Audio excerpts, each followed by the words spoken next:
I'd rather start Risky with finish. risky finishes don't exist Yeah, anyways. I was thinking the same. I was thinking the same thing. Alright, so this is going to be a sort of uh podcast kind of thing with Agrabou here. The visuals are going to matter sometimes, but should be pretty obvious when you have to tab back in. But we're going to be talking about risky finishes and the general discourse around them, as well as our opinions. So let's just, I guess, start off with what risky finishes are. And basically, the concept is on a lot of Trackmania maps, you're going to have two finish lines. And these two finish lines, generally one's going to be harder than the other. And people will call that the risky finish. This originated in TM2 on competition tech maps, where they had this concept where they wanted people to build their maps as a sort of gradual increase in difficulty throughout, for whatever reason. And tech maps at the time were like super hard. So like it would start out hard and then it would just get harder and harder and harder. Was just the general idea of like what they were trying. And that kind of naturally culminated in a sort of challenging, precise finish most of the time. And then at that point, it makes sense to have a second one, so that in playing in rounds with the team, you can decide to whether you're going to risk and go for the harder finish or not. Since then, the actual term of risky finish, in my opinion, has become... It's been used to describe basically any map with... this isn't my opinion, actually. It has been used to describe basically any map with multiple finishes, okay? They'll just call the faster finish the risky finish, no matter what. And this kind of misses the fact that in a lot of cases, it's not actually riskier. I mean, here it kind of is, because you have to avoid this hole. But it's not always like this. It's not always actually a risky finish, but we'll get into that later. So, risky finishes have, in general, gotten... there's a lot of people who don't like them at this point. I guess, what do you have to say about the general opinions that people have on them, Agra?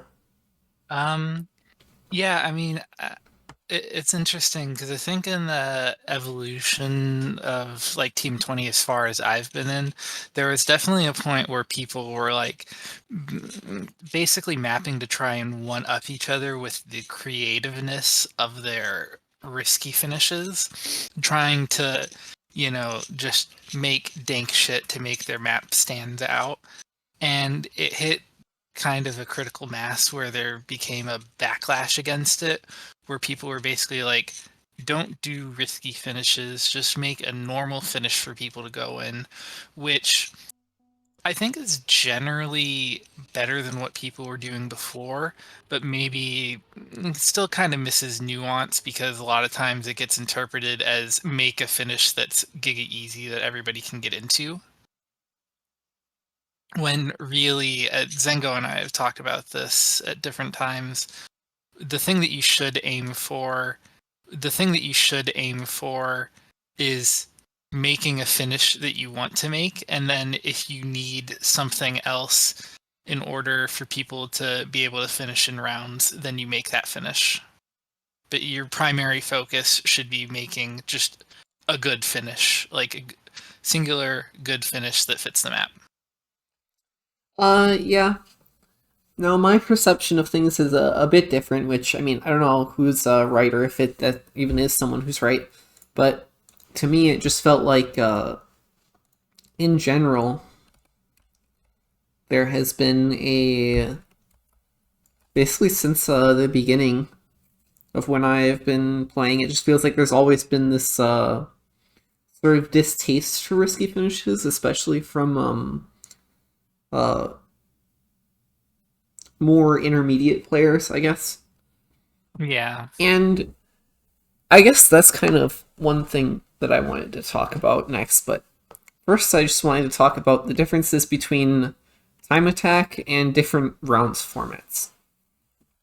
Because in time attack, you need to basically get one thing into your head, and that's that there is only one finish. It's the faster finish. nobody's going to the slower one. And if they're going to the slower one, they're sad. If you're in time attack, you just have to take the faster lines. There is no risk. You're just going in the hard one, and if you fail it, I guess you're starting over.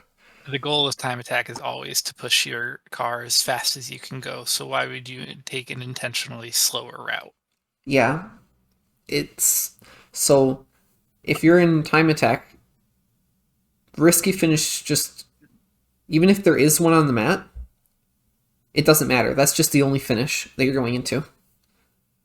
So it is worth keeping that in mind, because a lot of maps are designed for time attack in Team 2020. Like, I would say the majority of tracks are primarily designed for time attack. And like then you get into a bit smaller amount are designed like for specifically for track of the day and cup of the day, and that's both time attack and KO. And then there's also competition maps. But yeah, definitely keep that in mind. Mm-hmm. And for rounds, a lot of the time, this idea of having a risky and safe finish, it doesn't work as well as people would hope. Or it works well, but it doesn't. Most of the time, you're still going to the fast finish, right? Like 90% of the time, you're going to the fast finish. The only time you're not is like if you're way ahead and you know that even if you go to the slow one, you're going to be fine. So that's like kind of the idea. It's like if your opponent crashes, then you don't need to go to the risky finish. That's usually how it ends up playing out. I mean, I think there are certainly edge cases where it's definitely a lot like more of a question of whether you intentionally go risky or not. I mean, you should know this. You made Hyperion's Retreat, which was, I think, like the most questioned track of like whether to, go safe or risky, and people were doing specifically both during this. There was, and I think I even remember people in Div 1, I think some people were even intentionally not trying to, like, not specifically trying to aim for the risky finish on the safe path. Oh, yeah. So this map has a lot of different stuff going on, but I'd like to finish up the round stuff first, which is there's still a default finish, and it's the faster one. Yeah. So you're not going to be like coming up on the finish each round and be like, oh, do I want to risk or not? That's not really a thing. It's more often I'm just going to default to going into the risky finish, and if I notice something weird is going on, then maybe I'll go to the safe one. So as a bottom line, your risky finish needs to be doable consistently. It's not like this thing where you're going to be trying, at least within reason. This map obviously is a bit of a different story. That's why I said it was an edge case. Otherwise, I agree with you. Yeah. So... And even this is consistent. It's just, it wasn't consistent for the quick learn format. Yes, it wasn't consistent in fast learn. You can definitely do this consistent if you're good and... Like, even I was getting to the point where I was able to, like, finish a decent amount of runs, and I wouldn't say I'm particularly amazing at this style, Yeah, so I guess we'll just talk about what's going on in this track for now. So this is, like, a very unusual track. So what's going on here is the first half of the route is made by entry lag, and the second half of the route is made by me, and there's actually two of them. One of them is this, like, crazy backwards flip nonsense fearing route, and the other is just like basically more like the first half. And this was in Cup of the Day. So in fast learn, it wasn't really practical for, I guess, anyone to go for the fast way. There were some people who went risky. I believe Spam got to like a top 16 maybe, or maybe he didn't get to top 16. I know DC got like 9th or 8th or something going the fast way every round. And DC was like, went the furthest. So it was definitely better in fast learn to go the slow way, which is what you're seeing right now. Just because the map was primarily meant to just be like an interesting free mode kind of wicked full speed track, right? So I wanted to include this cool backwards part, but obviously not every track of the day player can do this, so there's kind of both routes. And it wasn't really meant to be like, okay, here's an interesting dichotomy for the cup. And It was just really, like, this has to exist. right. This is primarily made for time attack. And it was kind of fun in the cup, just because it was just so obviously incorrect to go for the risky route. So basically anyone that did it was just super cool. Away. Like DC going there every AJ. round and not crashing was pretty fun to watch. And actually the safe way, as Agra mentioned, it has a bit of an interesting thing going on. So you've got this vertical tube here, and this is kind of like what you would get with a normal risky finish. Is we've got like a precise thing here, and then this is kind of a trademark thing that Entry Lake does, where this entire area down here is filled with finish triggers. So if you just miss this, you're still going to finish this just slightly later. So a lot of people were just like purposely not even bothering to go into this one, even though you could definitely do it consistent. It was maybe a bit tricky to find the setup for it in rounds in fast zone. I think it was because of that. And if you're close but miss, you take the risk of hitting it, Yeah. but taking longer to get into the safe trigger. And it was like barely any time difference. It was like less than 0.1 if you just went to the side. So here is actually a point where, because the time difference was so low, it was a legitimate choice whether you want to go into the risky finish or not. So I guess this map kind of strangely presents a true risky finish in a few different ways. Well, that's why I wanted to talk about it, because I think it's a pretty good example of like the kinds of things that you can do with riskies. And I think the really nice thing that you pulled off here is I don't think anybody was mad about any of them. I think it was like 3 different finishes that require 3 different levels of skill and reward you thusly. I mean, the one weird thing is that people didn't always realize that there was a finish trigger here. Yeah. So maybe that could have been improved. But yeah. Yeah, I think having the ring down there makes it like less clear. I think it makes it less clear. Like the first time you go to it, it very much seems like you have to like get to that ring, and I guess, you know, people might not realize that it's really just fall down there. I mean, so like it would have been kind of like red haze or something. It would have been fine, except most people, they DNF as soon as they realize they're not hitting this, and then they don't realize that there's a finish trigger. If they just didn't DNF, that wouldn't have been the case, but obviously Trackmania players, they DNF as soon as they realize they're not going the correct way, right? And of course they're not watching the GPS. So. Yeah. Well, actually, I don't think the GPS would show that, would it? I guess it didn't. That's a weird quirk. I mean, people can just kind of figure that out if you like take more than like half a second to respawn before hitting that. Yeah. And there was something that was brought up there that I wanted to say, but I guess I'll just move on because I forgot it. Let me check the list quick. Hell yeah. I love forgetting things. Oh, yeah. Sorry, I remember.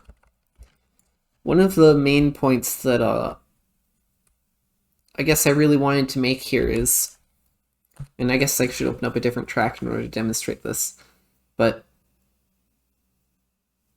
I think the main reason why you see a lot of this distaste towards risky finishes, aside from the fact that people just execute them poorly, is that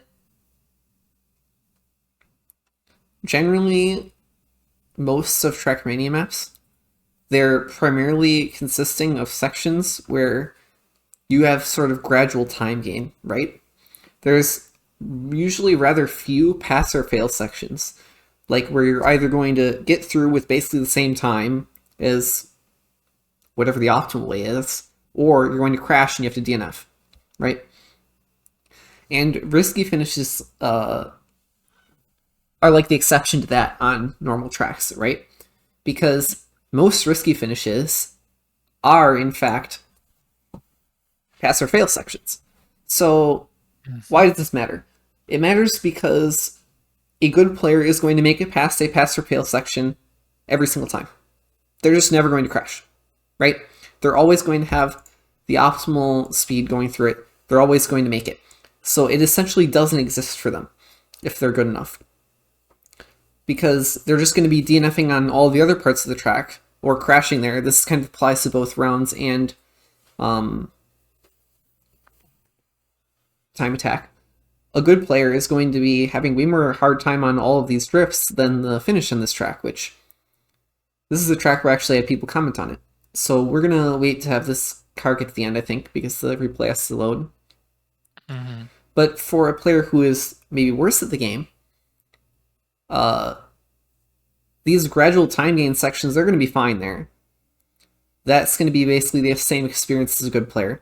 But because they don't have the same skill with precision, they're going to lose far more runs to the ending where it's just like this jump here. I can make this jump literally every time. When I was hunting the AT for this track, I never missed it. But then there's other people who are like, oh my god, this is way too hard. What have you done with your finish? You can't make risky finishes this hard. And I'm like, and they're saying like, oh, it's a huge difficulty spike compared to the rest of the map. When for me, it's actually a difficulty drop. And I think this is kind of the main reason why risky finishes have the reputation they do at this point. Because even if you do it correctly and you build a nice one, which I think this is a good finish. I think it's pretty cool. It's like a fun jump. You get in there. It's pretty easy to do consistent, in my opinion. But if you're just like worse at the game, then the rest of the map is going to be the same experience. But this finish is going to be so much harder. Yeah, you think about it. If you get a drift in the middle of the map suboptimally, you just keep going. Right. Like, like on this map, you just keep driving. But here, if you get this last drift suboptimally, you might just not be able to finish in the risky finish. I mean, you can. Lose. You actually can. You can do this even with a horrible drift. I said might. Yeah, I'm just... If not for this map, then just for, some map. That's right? True. Like, the general concept of it, when you make a finish like this, you run the risk of, basically telling people every other drift is like something that you can kind of safe or anything like that. But this one, if you try to safe it, if you can't do this right, yeah, you're just kind of fucked. I guess this doesn't do it as much, and the safe finish is pretty close here. Yeah. So it's not really like, to me, I wouldn't call this too much of a concern. It's like another 0.2 to get to the finish at most. So I think this is a fine finish, but yeah, it is worth noting that when people say that this is a difficulty spike, they're right for them. It actually is. If you're not as good at the game, this will be a difficulty spike. So yeah, that's just another thing to keep in mind with risk finishes, and I think possibly the main reason why they ended up with so much disdain in the... You get all these people who are like really mad, no more risky finishes, just build normal finishes, which... if I can find an example of it, I'll try and look and find an example, but there's a version of this that I like much less than your finish. This kind of are we talking about like speed check jumps into finish yet, or? We can talk about this next. I just want to say one more thing, which is that stream FPS, by the way, does kind of look like it's dropping. Yeah, I guess that's just kind of an internet issue. I can't really deal with that. I started recording though, so that's all right. Let's just ask why most maps have risky finishes then, and safe finishes, if it's not about risking. And I think the answer is pretty simple. You have two finishes because one of them is going to be double respawnable or easier to get to if you crash, right? It's harder to make this jump if you crash in this drift. If you crash in this drift, I believe this is technically double respawnable from starting back here, but if you crash in the drift, you're not going to be making it here. So if you crash, you need another place to go. Yeah. And jumps into finishes are extremely common. Even if they're just like super basic jumps, which, I mean, I do often do like really basic jumps, like not like this, they'll just be like a ramp and then you jump into the finish. You're still going to want a second finish. just because that way people can make it in if they crash. Yeah, it's just a matter of making it accessible for Right. people. And Like, I think it's generally a good thing. this accessibility almost backfires sometimes because people will be like, you made a risky finish. Even though to you, as the mapper, it was just the only finish. You have the finish, and then the finish that you go to if you crash. And that's really how it often operates in practice, even with intended as risky finishes, is just there's the finish, and then the finish you go to if you crash. So I believe we can start to get into different kinds of risky finishes now. Besides just like these basic, it's a bit more precise, maybe, than the safe way. Quote unquote safe way. Let's do it. So you mentioned speed check finishes. I mean, yeah. Speed check finish is like, I'm sure you have an example of it, but if it's not the exact kind of thing that I'm thinking of, I'll try to. Oh, no. Okay, so no, I have a different kind of gripe. I'll try and find a track that fits it. Okay. Well, Protograde is, I think it's going to demonstrate your example, even though this has, this finish does have a separate issue where it's just kind of bad. But aside from being bad, it is also a speed check. Protograde specifically does not have the issue that I have. Like, okay. Its problem actually is the opposite of the thing that I also have a problem with, which is funny. All right, we'll get into that, I guess. So here we've just got a map by Deadfish. It's a speed tech map, and we're gonna get to the ending, and you're gonna kind of see what's going on with it. Also, your frames are really bad right now. It's like full slideshow for me. Wow. My FPS is the bitrate is fine, but it's dropping all the frames. I'm gonna try to restart. Yeah, alright. I think I fixed it.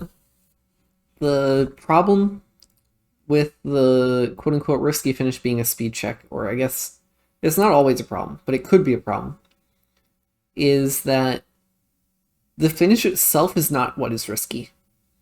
You're essentially shifting the risk onto the turn before. Because if you don't get the turn before good, then you're not going to make the jump to the finish as a speed check, right? So that essentially makes the turn before much less safeable, because you're going to lose a lot more time if you miss it. Yeah. So the finish itself isn't what risky. In this case, it's the turn before. And as you can see, you have to make this speed check. Now, this finish also has a separate problem that just makes it bad, which is that, let me find it. This block, it gives you different amounts of airtime depending on exactly where you are on it. And also, you do end up having to jump a lot wider sometimes, depending on your angles. And also, you can't see where the bottom of the finish is, so you don't know how high you have to jump. Yeah, that's true. When you're driving it, you can't really see it as well. Yeah, you see the top. You really just have to go on feel of will my wheel clip the finish? I mean, I would argue you have to go on feel even if you could see it, but yeah.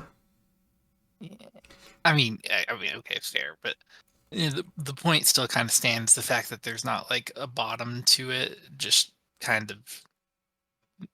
I mean, I guess it's similar for any speed check, but for this one, I find it a little bit annoying that it's right. I guess actually, in a sense, it's not. There's a positive and a negative to this, because the positive is on a lot of tracks, if you miss the speed check, you crash or you're fucked or something. Here, if you miss the speed check, you just go to the safe finish. Yeah. So that's kind of nice, Yes. And I suppose that's the issue that you had, that you were talking about?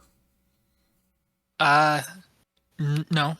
Okay, well, I guess let me know when you find a map for it. Oh, I have a map for it.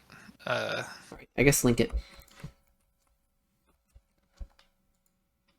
It's not quite how I remember it being, but I think it's close enough to demonstrate my point here. I'm linking it in the chat for voice thing now. Sure. Okay, let's see this.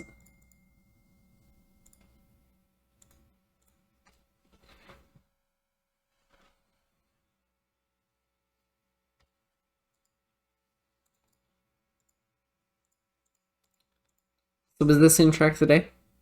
Yes. Okay. Yes, this was. So my problem that I have with this finish that we'll see, and I'm curious to see if you would also agree with this, is that it's a speed check where there's really nothing to do. It's like this form of a speed check is as pure pass fail as it possibly could be, because there's no angle or anything, there's no way to low jump, there's nothing extra that you can do to like even attempt to shave seconds. It's just a very straight jump to a finish. I see. Like, And I guess it's all in the nose slide before. Hmm? I guess it's all in the nose slide before then. Well, yeah, but I guess what I mean is just like maybe this is more an issue conceptually with the finish rather than it being a risky finish. Because to me, I find the finish boring because, like, the problems with the protograde finish are important, but at the same time, like you said, with the fact that there's different elevations that you can get for different like places on the block, that gives you something that you can do.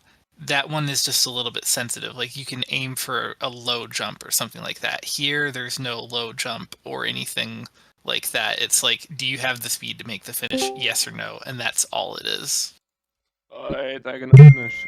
Now, see, I actually don't mind if the finish is just like a basic jump into a finish. Like, I don't really care if the finish is just like unimportant, as long as it's not like literally PF, which I would say here it's kind of is and it kind of isn't, because like if this zigzag was maybe a little bit more tight, then I mean you still have to jump into the left side. That's still aiming something.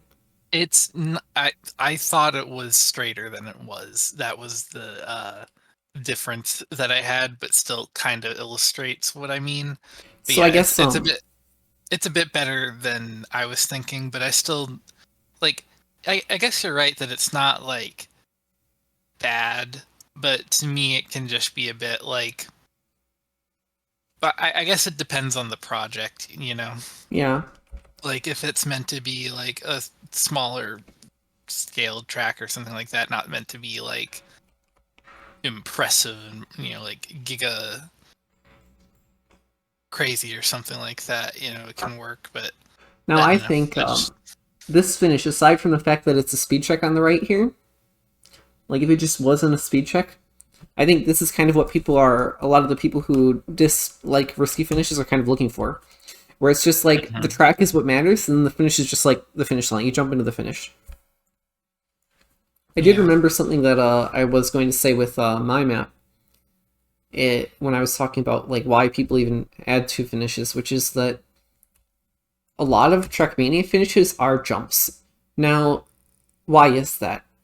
People just like jumps. When you add a jump to your map, it can help to ensure that the finish doesn't affect the final turn as much as well. So like if you made a nice final turn and then you add a finish right after it, the finish can change the line of the last turn, and maybe that's undesirable. Maybe it's okay, but maybe it's not. So by adding a finish, you kind of make sure that the last turn you built is still driven the way you expect. Also, just like it's fun to jump into a finish, I guess. I know the vast majority of finishes that I make are just like, you know, here, we're going to do a jump, and then you're going to the finish. And when you do a jump into a finish, there's no hacky thing that you can do right as you go into the finish. Yeah. Like, your airspeed is just what it's going to be, and then you finish. And that's like, you so know, that's like that can be nice. That's the kind of practical advantage. And then also just like, I don't know, it's fun to jump into the finish. And here you can see on one of the bakery maps I made, and this bakery series was basically just like short 30-ish second maps that are fun to hunt, right? So this is kind of like kind of basic I small remember scale this map finish. you can get, and we're gonna see what this finish is gonna be like here. And it's just like, yep, that's a jump. And now, why is there 2 finishes on this map? Because if you crash in the last turn, then you aren't going to make it, and people just like to be able to finish, even if they crash. So this is a great example of something that is decidedly not a risky finish, even though there are 2 finishes, because this map is explicitly only really made to be played in time attack.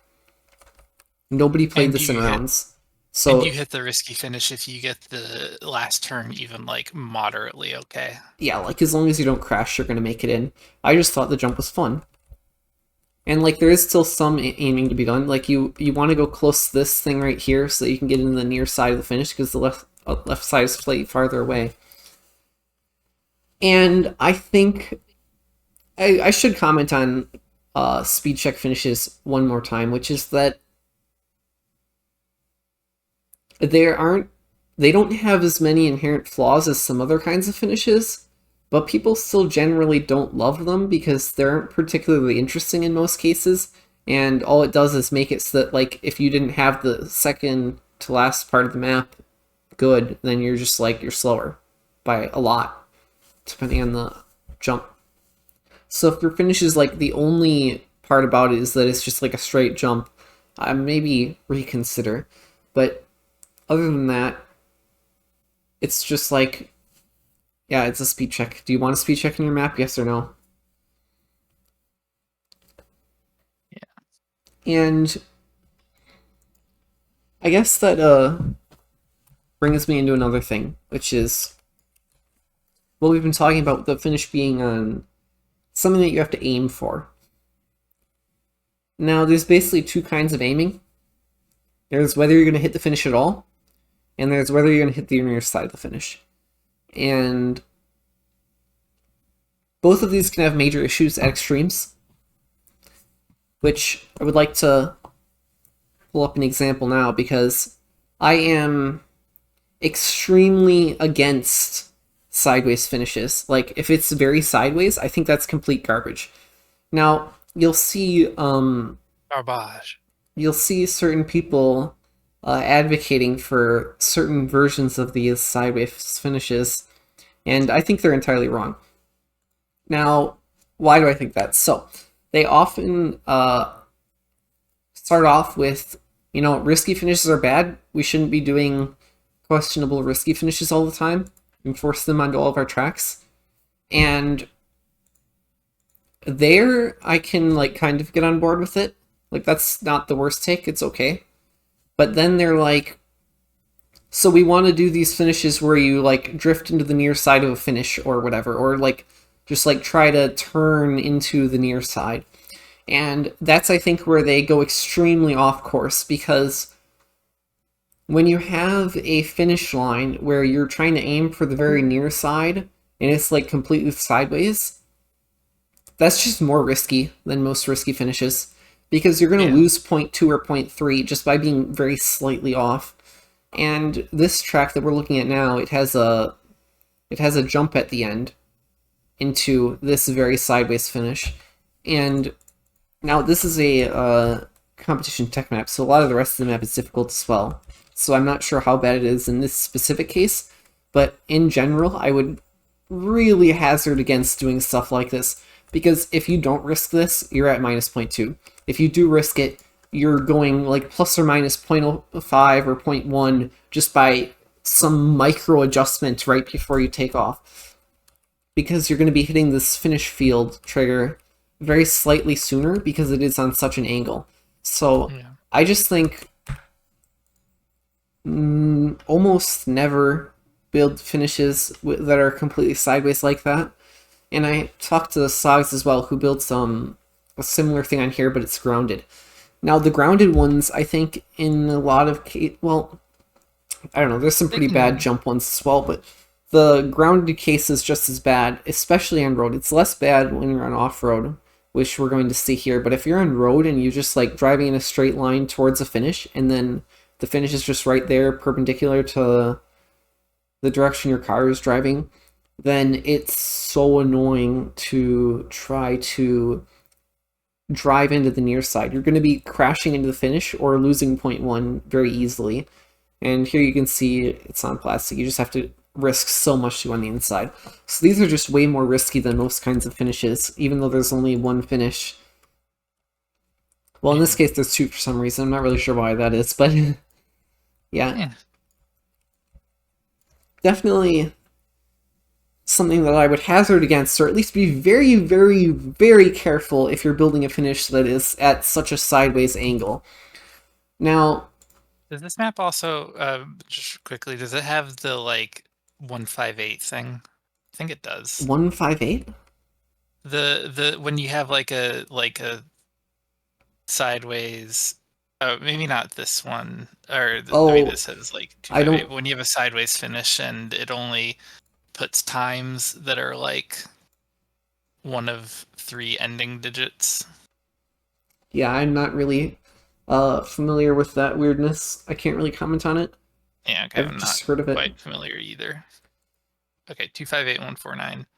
Now, if it's left or right, so this is 258. Yeah. A lot of the people who advocate for these certain kinds of sideways finishes, they will call them snipe finishes, and they will obviously claim that they are better than risky finishes, even though they're like more risky. So like they're trying to solve the problem of risky finishes being very decisive and risky, but then they say, oh, all right, well then let's just do something that's even more risky, even because they don't. Well, I think there's 2 reasons for this. Now, the first one is that this concept actually works pretty well in Canyon, which I believe we're going to see at the end of this track here, is just the idea of drifting into the near side of the finish works much, much better in Canyon than it does in Team 2020. And I can maybe get into why in a second, but I would like to wait to see the actual finish here. So, I have a question I just want to ask beforehand. Do you think it has anything to do with the finishes being much wider in Canyon? I don't think so, but anyway, there, you saw it there. You just do a drift, you don't always like jump into it, but then you drift on the other side of the finish. Now, let's talk about the Canyon physics for a moment. First of all, the Canyon physics, they are far more similar to Team 2020 grass or dirt platforms, or plastic, than they are to road. Now, some of the snipe finish advocates will say, okay, well you have to do a drift on road, otherwise it's not really a snipe finish. And I just think that's a completely wrong assessment, because you're just making the wrong comparison. Just because the aesthetic of the Team 2020 road is drifting doesn't mean that the gameplay is more similar, because the gameplay of Team 2020 grass is far more similar to Canyon drifting than stadium drifting or driving. Now, I will say that these kind of finishes, they do work better on off-roading Team 2020 than they do work on road surfaces, and you know, that makes sense. But even then, to talk about the Canyon physics a bit more, this car can drift really well. If you're just like near the end and you want to like flick the stick to the side, you're zipping right into the finish. The car's turning, it's going in. And you don't really have that same amount of adjustment possible in Team 2020. It's just far, far easier to hit the inside of the finish in Canyon.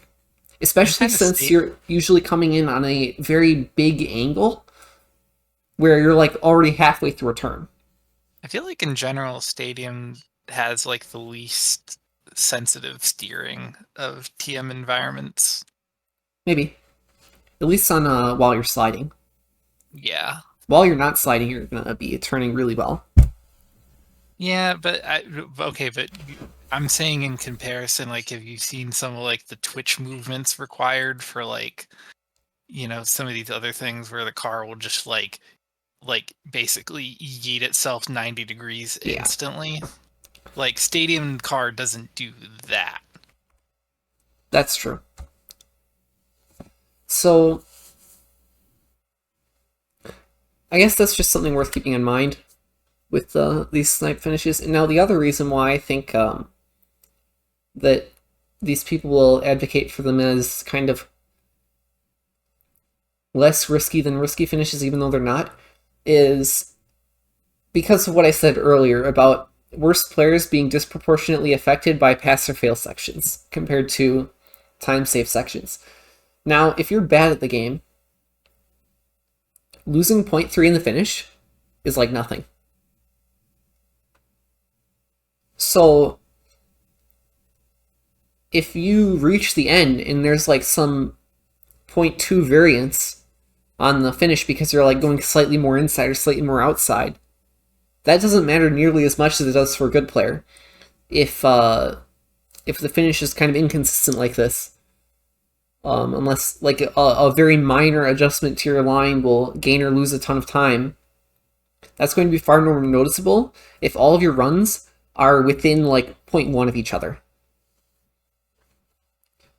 So I believe basically that the reason why these snipe finishes are popular among some people in Team 2020 is, first of all, they like them in Canyon, because like most people are Canyon players or they have played Canyon, and they're bad at Team 2020. So I guess just don't listen to the snipe finish propaganda. Don't build sideways finishes unless you're being really careful. And understand how the way you're making your finish is going to affect good and bad players differently. Whether you're going to be building a pass or fail section or something like a sideways finish, just make sure you understand what you're doing. Agreed.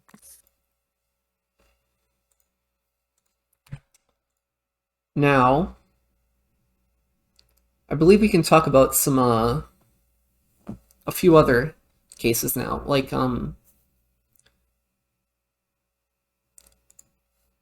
there's more going on than just the speed check riskies. and the sideways ones. Yeah. Now, let's look at something that is just a bad finish, which is this map. Now, this was in track of the day. Oh yeah, this one. Yeah. And another reason why a lot of people don't like risky finishes is just because there's a lot of really shitty ones.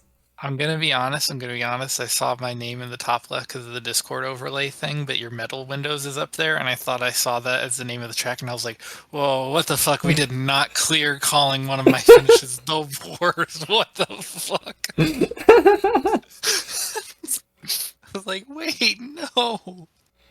Anyway, I remember playing this in both the cup and other things, but look at this. I remember this too. I passed Bozbez here in the end, even though he was like not even in sight. Because let's look at this. We've got a shitty wall ride that you have to like overslide into, and then you need to like jump off at exactly the right time in order to hit the near side. So this is like a combination of just like a horrible finish and the inside being faster. Yeah, it's like uncalculated, and even if it was calculated, it's so like specific because you got this turn and you got to come over at the right angle. It's like, this finish is incredibly inconsistent, incredibly uncalculated, and incredibly annoying. Because I will also mention, it's hard to even get into this ring here. A lot of people in Cup of the Day were just going over here because it's so damn hard just to hit the ring. Much less get on the near side of it. The ring looks big, but because of the way that the turn is, like entering, like exiting the top of it, like even 0.1 second earlier or later than you're supposed to can take you way out of the way. Yeah, so just very chaotic finish. And especially makes it hard to hunt because you do the entire track, you're going for this entire run, and you get to the end, and then it's like kind of a lottery of if you hit the exact right moment to go into the finish. I mean, I think it's just as garbage in rounds, but also, I'll take this moment to say, be very careful about jumping out of wall rides like this, because it is often very chaotic and annoying like this, even if you're not going to finish. Just be very careful about jumping out on this kind of angle. Also, I would like to take a moment to point out something else in this track, which is that there's a checkpoint in the freewheel block right here, and this was complete RNG. This was like, there was no way to guess at what was going to happen. There was no skill involved. This is the closest you're going to get to actual RNG in a Trackmania map. Sometimes you just wouldn't get freewheel here.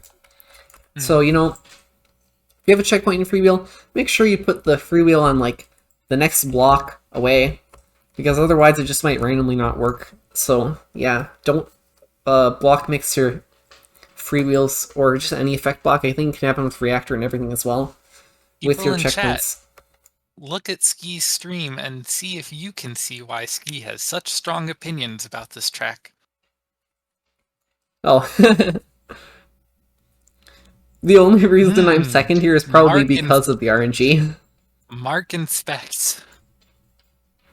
Mark inspect, yeah. Now, there is one other reason why people build risky finishes, which is just that, how do I say this? In general, in Trackmania, there's a lot of people who push for, like, easier maps. And especially with Track of the Day, you will get, you basically have to make your map easy enough for new players. So then, oh yeah, that's right, my GPS doesn't work on this map because I broke it with Control-Z. That's another annoying bug. Oh my god. This fucking guy. Now,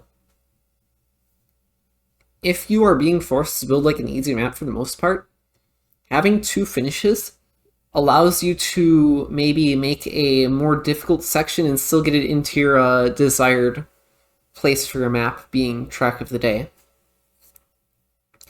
So you can still like build something interesting. Yeah, now this map, obviously the entire thing is kind of difficult, but you're going to see the finish, and this is like something that if you built this in the middle of your Track of the Day map, it just wouldn't get in.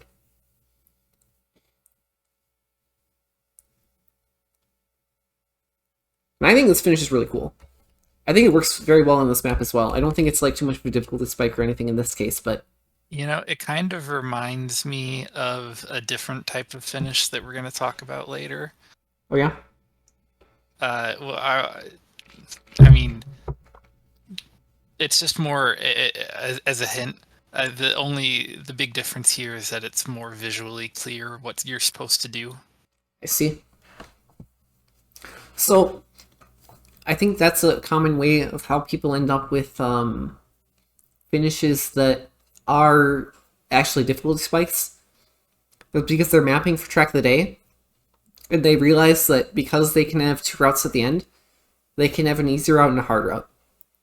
And then it's less of a risky safe and more of an easy hard kind of thing. And like, yay, I get to build my cool transitional nonsense.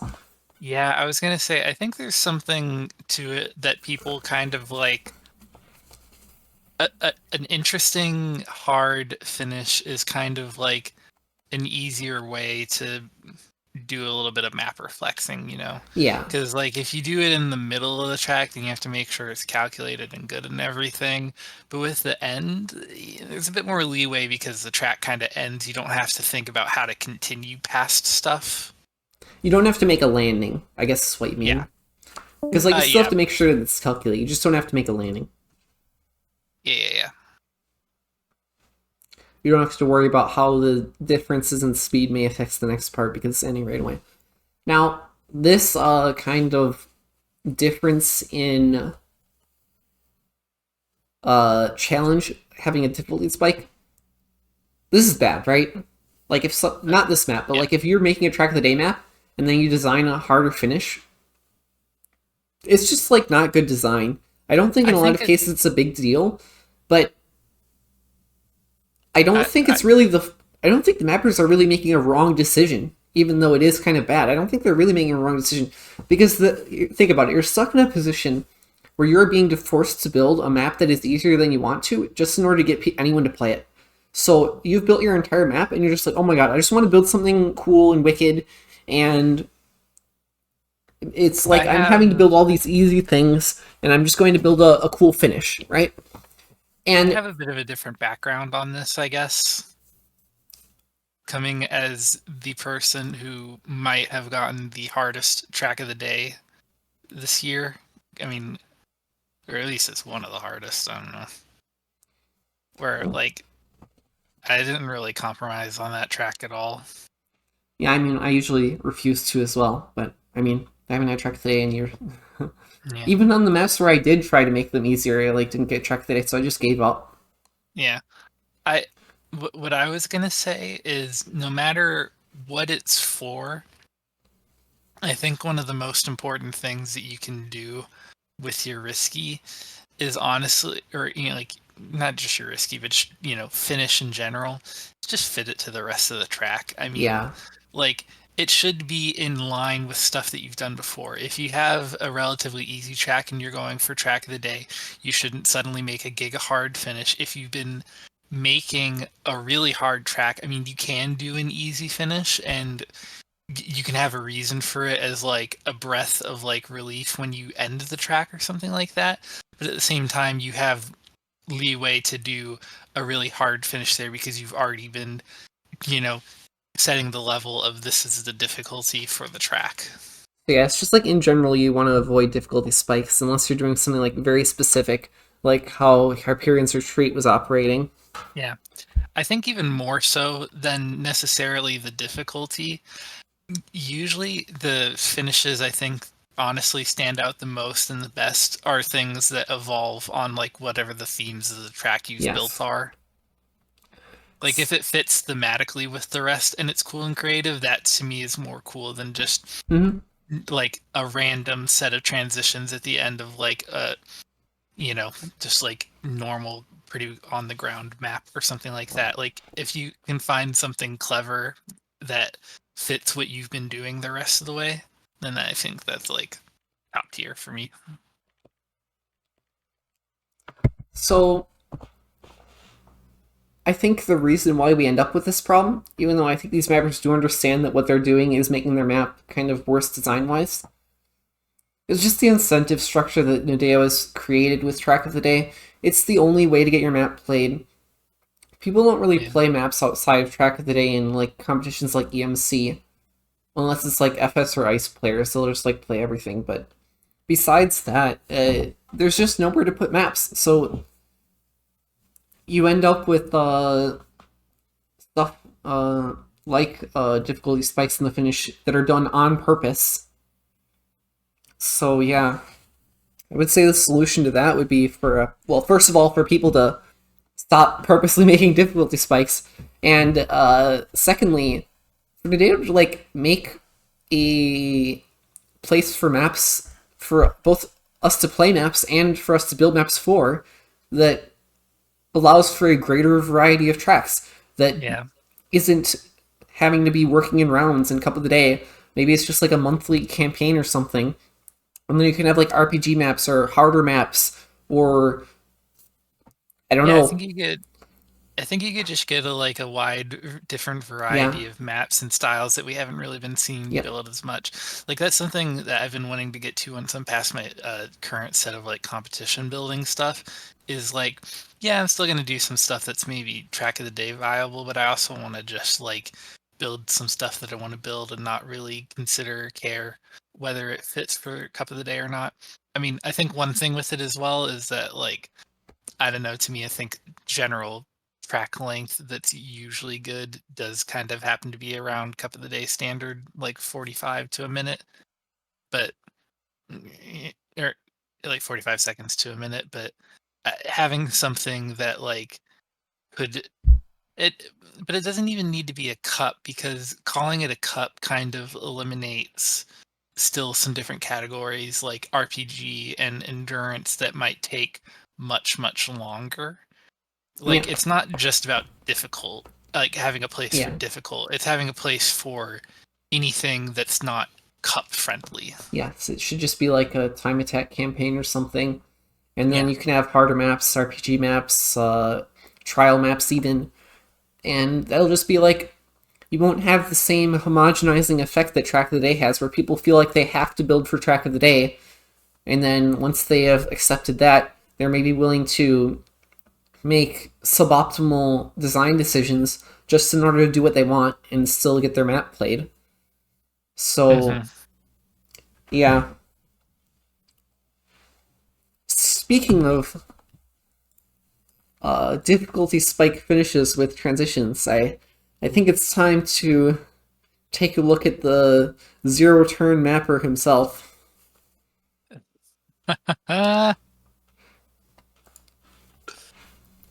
Intax TM. Yeah. Intax. We roast them because the finishes can like definitely be creative, but my goodness, he's got some interesting, I'll call them interesting habits with the finishes on his maps. No, I actually like the ideas of the finishes. I'm perfectly happy to drive some like insane transitional bullshit at the end of a map, as long as it's like well made. Well, no, that's what I'm saying.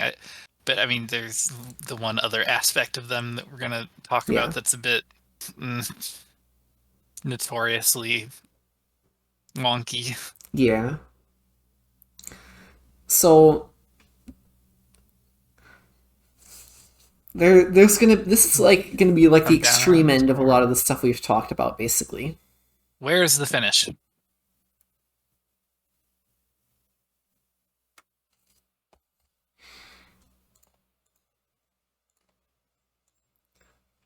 You do this whole risky path in the end, and it's just like... I'm gonna let this play in slow motion, and we can take this step by step. Yeah. So when you get here and you're quick learning, and you're looking up ahead for where to go. We need to go a little bit faster here. Yeah, but like... So here we go. We get to this point. Camera, turn around, please. And it's kind of hard to tell where you go. Like, you got these arrows, and that's like about all you have. Now, let's stop it right here. This is where... Now, I'm just going to get this out of the way. I like the idea of all these transitions in the finish. I would enjoy it conceptually. Now, let's start... I'm going to just pick apart the exact execution of these jumps. First of all, this first jump. You need to go on the left side of this dirt because these dirts are like bowl-shaped, and in order to reduce airtime. But then you can like wobble a bit and then clip right here. But assuming you don't clip, then you're going to be wobbling again. Here, you see it's bumpy because you're jumping too far. So then you can clip here again. Then here's the booster and then a jump. And now this jump is a cool idea as well, but you can actually be too fast for it. Which you can see that Shadowcrancer is here, so he's gonna like kind of why are we going backwards? Jump over it like that. And then the last jump is fine.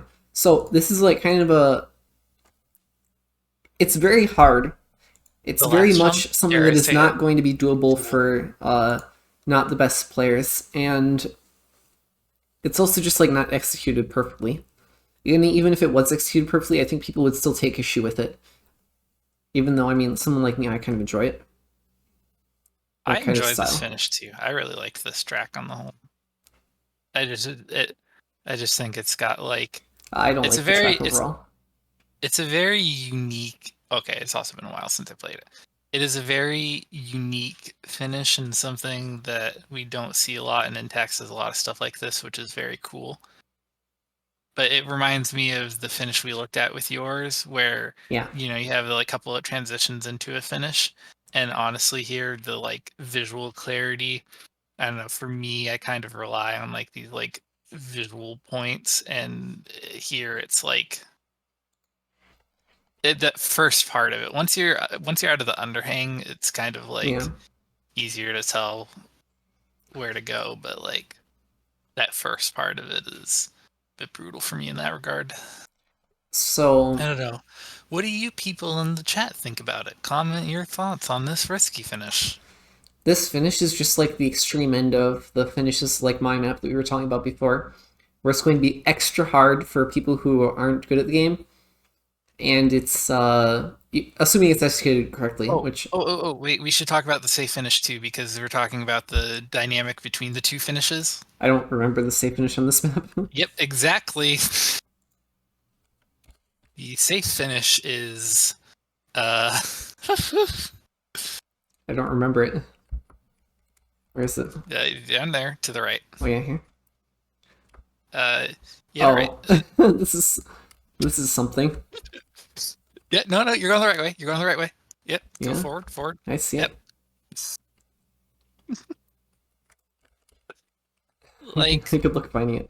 And it's like it's such a hard turn as well. yeah, like it wasn't even particularly easier, but it's just, you know, I don't even know what the time difference is between the finishes. But like this is one where, you know, when you have a finish this hard and you're putting a safe finish in, I think you could definitely want to have a clear path to the safe. Which, I mean, I think that could have been with some Small extra adjustments. signage. Yeah, it doesn't take too much more to get there, but... You think it shouldn't be on a track today map, but it's a good concept maybe for an already transitional map? I agree. I mean, maybe even if it's not just like an already transitional map, but just like a harder map in general.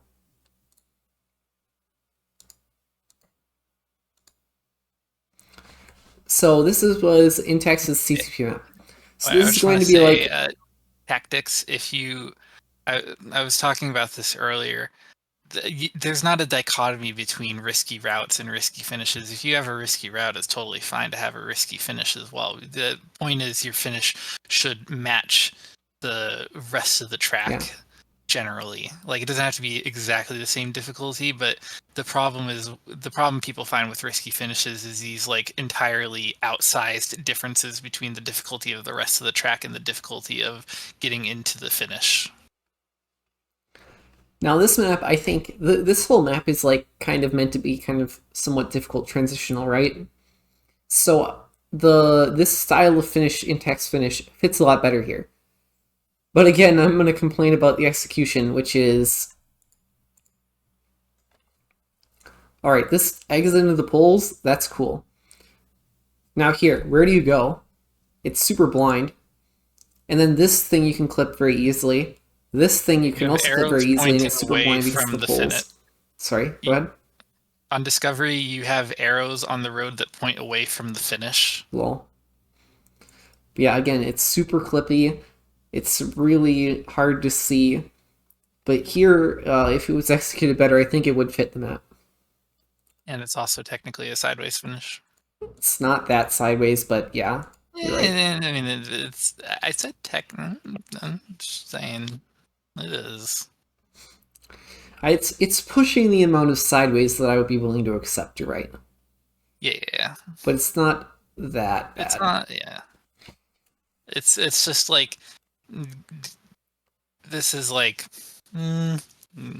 You're pushing it. It might also be because I have bigger issues with the rest of the finish that I just didn't notice the annoyance of the sideways. That's probably true. Yeah, I think again with Intax, and I mean he's definitely gotten better with this over time. Like cool concepts, like you're saying, clippy and the visuals can be sometimes. Yeah. Like he lets a good Intax loves a good cluttered visual. Yeah. Cluttercore. Cluttercore is a real thing. Is it? Yeah. Wow. I mean, it's exactly what it sounds like. It's just like it's like the opposite of minimalism. Now, looking into another risky finish that is like conceptually fine, but maybe has issues. Maybe. Maybe. Definitely, yeah. We have Black Rose. It's by Karian and was it Dot? Yes. Wait, sorry. Did you say Black Rose or Black Roads? Yeah. So Intent. If you don't know, there used to be some slippery blocks in the game. Well, there still are some, but and then the custom items that were based off of those blocks were also slippery. And if you don't understand the slippery blocks, go watch my other video on the most misunderstood blocks. But these black roads, they used to have like a horrible geometry. The platform ones still do. But when they twisted, it would be really, really inconsistent. Like your wheels would basically be like driving on a washboard, constant bumps. It's like one of those graphics of the car with the square wheels going on the round road, except they don't match up. So you're like basically sliding across the top of the bumps, and you can't adjust. So you'll get these like really random wobbles here, and you'll just miss the finish randomly. So yeah, you can still, like, this risky finish would have been fine. It would be, I mean, it's very similar to the one that I made, now that I look at it. I'm not sure why this slow motion is here. I might not have done that. But I guess that brings up another thing, which is that a lot of the time, people will make their safe bin extremely slow because they can't tell how much slower they needed to make it in order to make sure that it's not going to be faster than their risky finish, which is the one they actually want you to go to. Because generally they'll make the faster one be the cool one that they actually want to use in their map. And then the slow one will just be like kind of there for respawning or whatever, as we talked about earlier. But it can be hard to make sure that your fast finish is actually faster, and there have been plenty of maps made, even in Track of the Day, where the intended fast finish or risky finish is just slower. So a lot of people do stuff like this, which, I mean, I think they must have known that it was going to be faster to go there either way, but they put the slow-mo anyway, which I guess that was their decision. It's close enough that it's maybe not as bad as it could be. Yeah. But yeah, that's just another thing that makes having two finishes hard to manage. Yeah. Now I suppose we should talk about crowd favorite here. We can talk about Conflict first. Go in chronological order. Time for Ski to get really mad. Really mad. Talk about it conceptually first, and then talk about it execution-wise. Why don't you talk about the concept? Okay. Conceptually, this is the greatest finish in Trackmania history. Okay. I'm gonna kind of speak for Entry Lag here because he really loves the finish that he made. I do too. Especially conceptually. I didn't really necessarily play it enough, and I'm not good enough at full speed to know how it is when you push it. But you'll see when we get here that it's basically, it's a risky that you would never, like a risky finish that is hard to hit, but you would never, ever, ever in rounds try to avoid it. Because if you don't hit it, you still get caught by the finish triggers that exist behind everything. I don't think that's 100% as true as Entry would like it to be. I have actually crashed and not finished in this because I ended up hitting the finish ring before, or like either the ring or the arc finish before I was able to hit one of the triggers. And so I kind of just ended up dying there. But conceptually, a finish that you want to go for and line up every time, especially in rounds on a full speed track like this, something that's precision, because it catches you if you fail. That's cool. Now, you can see how narrow this thing is, and if you're like slightly off in the beginning, even though some of the people who were going straight in, they still kind of flew off. Now, I agree with everything that Agar just said, but I'm going to go into camera 7 here quick and talk about the execution here. So first of all, you're trying to go, the faster you go, the harder and more scuffed this becomes. Because you're going to be more faster, you're going to be harder to stay on the little spike here, which is slightly inconsistent in itself, but it's not too bad. And you're going to be SDing into here, and when you're SDing into here, it's much harder to line up. And also, there was another problem that I want to rant about. Around when this map came out, Nadeo added the alt cameras.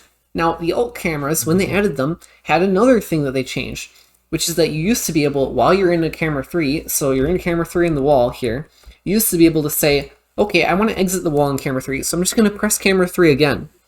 So even though I'm in, I come in camera 1, then in the camera change I press camera 3, and now when I exit the wall, I'm going to still be in camera 3. You can't do that anymore. like right around the time when this map came out, they changed it. They added the alt cameras, and for some reason, when they did that, they broke this. So then you had to either quickly change the camera to the way you want it as you enter this, like right at the end of your SD, okay? And try to juggle that, and then you're having to like worry about this extra thing of timing it, instead of just like doing it leisurely at your pace in the wall ride. Or you have to do it right on the exit in order to try to camera 3 into the finish, which is what I wanted to do, since that would help me line it up better. So really mad Nadeo, and also really mad this map, because it was so hard to get this exactly right. And also, to just talk about it, you could fly off and then go over here, or you could fly off and go up there, and there was another finish field up here. It's like, it was impossible to miss, right? But like the exact way you missed it, it wasn't always really up to you. So you would sometimes like go into the second finish instead of the third finish, and then you would like finish faster than someone else in rounds, even though you guys really didn't do much different skill-wise. So that's a little weird. And yeah, I just don't like how weird and difficult it was when you were going fast. But he made another one on crowd favorite. And this is actually sick. Basically takes the problems that we just talked about and kind of fixes them. Yep. Great track, by the way. Probably the best of his very easy beginner full speed maps. This one? Yeah. Yeah. So we'll just like watch it here. We're gonna take a break from our talking about finishes podcast to just be like, oh, good map. Yep. Wait, Chrome has the ego tag? That's funny. Oh, the pancake had issues. This was like early on when we were building pancakes. Yeah. It's like we didn't really understand them. Right, here it is. Very cool. So, if you didn't see it, actually we can, damn it. I didn't, it's like having to reload.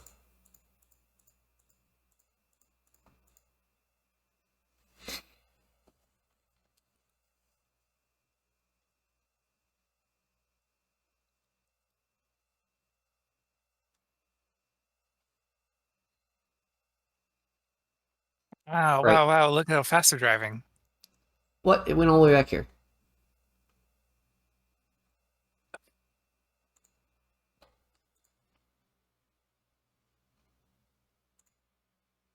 Okay, there. Now we've got this. So you come up on a pipe. Now the pipe is wider here. You also have a better setup to it. And it's got the same thing going on, where you want to hit the middle here. But if you miss the middle, there's only one finish you go into. Like, you see that person win into the other finish. Can I camera 7? Okay, there. Yeah, and you can't like fall off and like you can't hit the finish in a way that doesn't give you it. Like in the configurate one, you can like hit the bar and then flip off of it and have weird shit happen. Here, if you hit the bar, you're hitting the finish, and if you don't hit the bar, you're going into the safe finish. So you don't lose a lot of time by going to the safe finish, and again, it's the same thing with the last one where you just always want to go for it. Except it's not annoying. It's actually pretty cool, because you can line it up, you can go here, you can try to hit the middle, and if you miss it, you just like go into the side here.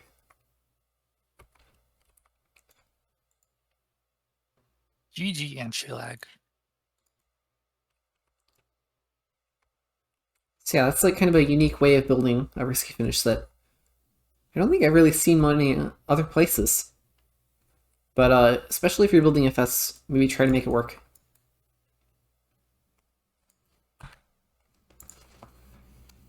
Now, I think this kind of precision works pretty well for FS because you're going fast enough that it just kind of looks cool. Yeah. I guess we can talk about some of the way... Well, Spec wanted us to look at his finish. Yeah, are we... We can do that segment after. yeah, let's... Yeah. If you would like us to look at your finish, paste it in chat right now. Otherwise, I'm gonna look at some of mine and Agrabou's for the moment. Let's look at yours first. Yep. Just because I added more of mine. I just wanted to talk about how I design finishes. I guess I already talked about the one bakery map that I made. But now this map, I guess you want to talk about it? Yeah, I mean, so we talked about this earlier. There is one issue with the finish here, We which can is talk that about that later. it's just... Oh, okay. Yeah, and the map in general, I mean, kind of just wanted to make a big Totodile map, and Jack was like, I want to build you a scenery for big Totodile stuff, and I was like, hell yeah. So I wanted to make something that was like part speed tech, part plastic, but I you know, I have a bit of like, remember those like Plastech maps when people were doing like trying to make that a style where it's like plastic auto drifts and stuff like that? I never really liked that. I like using the plastic and tech mix in a way that makes it the best use of plastic as you would normally drive it and tech as you would normally drive it. So this is like speed tech and plastic, where you get speed tech drifts and you get, you know, kind of like speed fun plastic in a way that doesn't hopefully, you know, take away from each other. So, And then yeah, I think the finish is the way it is because I wanted to have the visual. I don't know if you could see it when you do the replay, but there's a media tracker trigger that happens right before you hit the finish that shows an uphill cam, or like a vertical cam watching your car jump up into the air. oh, I didn't Like I think we saw really it. wanted to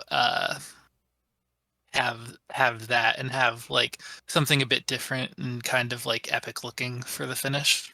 Sure.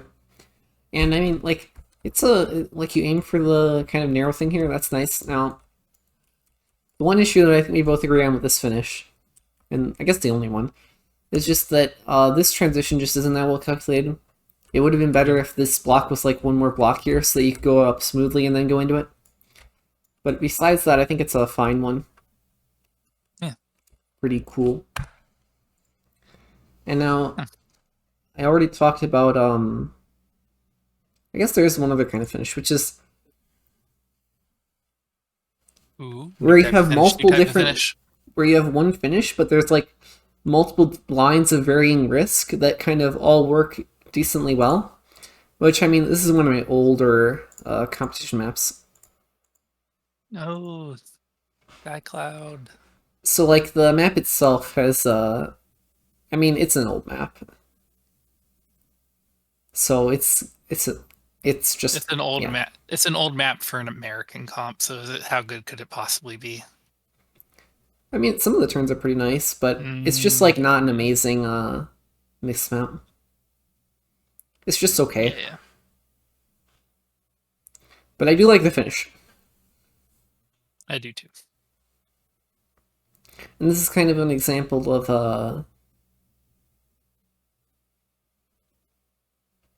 multiple lines with one finish of varying risk. And unlike the sideways finishes, I think it actually works pretty well.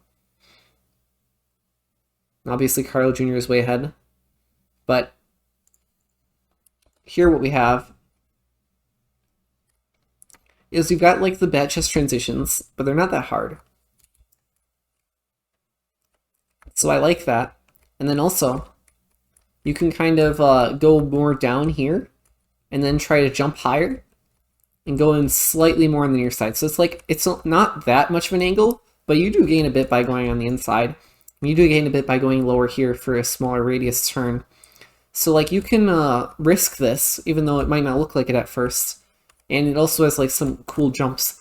So I'm a big fan of this one. It's probably one of my better finishes actually. Yeah, And I think there's something to be said about having a finish that you can like actually risk and actually gain time on, as well as being like, you know, this kind of speed checky kind of thing, you know? this It's is like there's different ways to get to it. in rounds, I think this is a pretty good execution of risky finish. even though there's only one finish, it is still a better risky finish in terms of like how often you're really going to be risking. There was a different TAO map that you might have played that had a terrible risky finish. It was the one where you jump up to the big bobsled thing, but because you're going through a checkpoint triangle right before, you can't change your line or anything, and the safe finish is like the other way and also has slow-mo. And there was like 15-second timers, so if you failed the safe finish, you just could not finish the round. It was, or if you even wanted to just like safe because the risky was hard, you straight up would have to like do this 180 turn.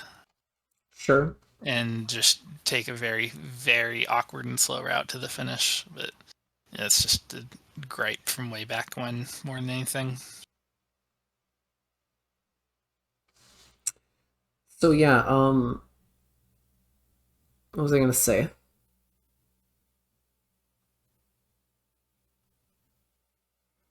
Oh yeah, a lot of people, when you talk to them about risky finishes, they will say they prefer this kind of finish where there's just like one finish and then multiple ways to get into it. And sometimes they're asking for something like this, and sometimes they're just asking you to put like a safe route to the same finish, which at that point I don't really see the difference between that and just like having a second finish. Yeah. And also, like, this is not easy to do. You're not going to be able to just like force this into every map you make. It just kind of has to happen. So I'm not really sure how much we can really demand this kind of finish for that reason. But yeah. Oh, I'm so dumb. We were looking for examples of a snipe finish earlier, and I made one. I made one recently. I'm so dumb. Oh no! How dare you? The Baltics map with Mephisto, but it was like in the water, so it was a bit cooler. Okay. And it wasn't like hard to get to the finish, so it was about like timing to get in early, which I think if you're I think because of the fact that I wasn't making it like a drift where you have to like control your speed as well as get in there, ended up working better, because it was just like you have whatever speed you have, and now your goal is to get into the finish fast. Send the link if you can. Oh yeah, they'll do it. So this was another map that I made for this map I made for Bibel. Actually, it's kind of an older map. I just submitted it to Bibel.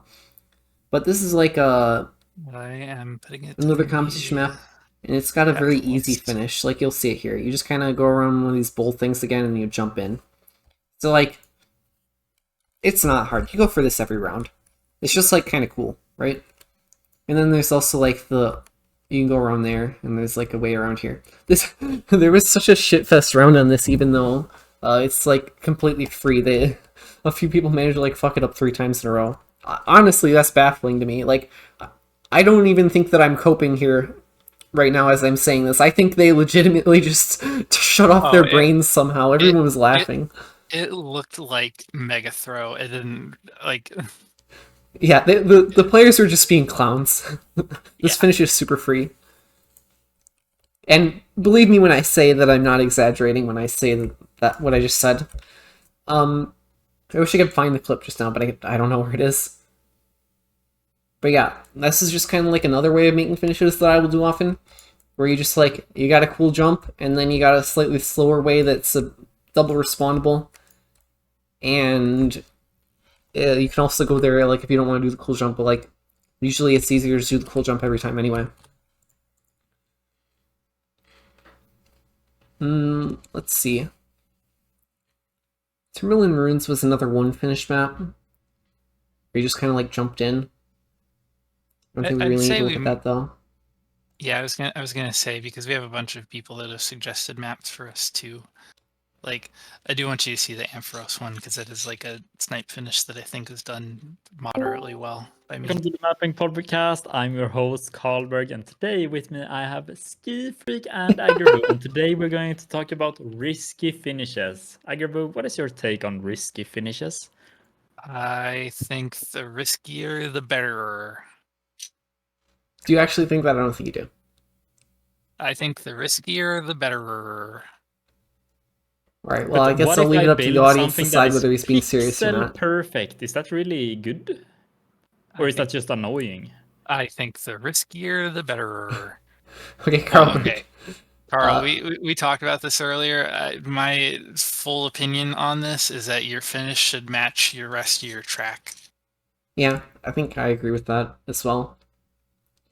Yeah. If you make a track with a bunch of pixel perfect stuff, yeah, sure. Why All not right, have Calvert, you pixel can perfect finish hijack too? the podcast in a moment, but I'd just like to talk about this one map here quick before we go into looking at other people's maps, which is, this is another interesting thing that you can do with risky finishes, where you can just have like a kind of wicked thing that's a little tricky to get into in a comp map. Like you've got this cool bobsled thing going on here. This one is nice. And then another way. So this is like kind of a very classic risky finish that I think is I think personally it's done well. But yeah, Cowberg has just like joined the call. But to explain what we're doing now, we're going to be looking at some risky finishes posted in chat by other people. And Wait, we're going to I'll look get at them and Ambrose give our first. opinions.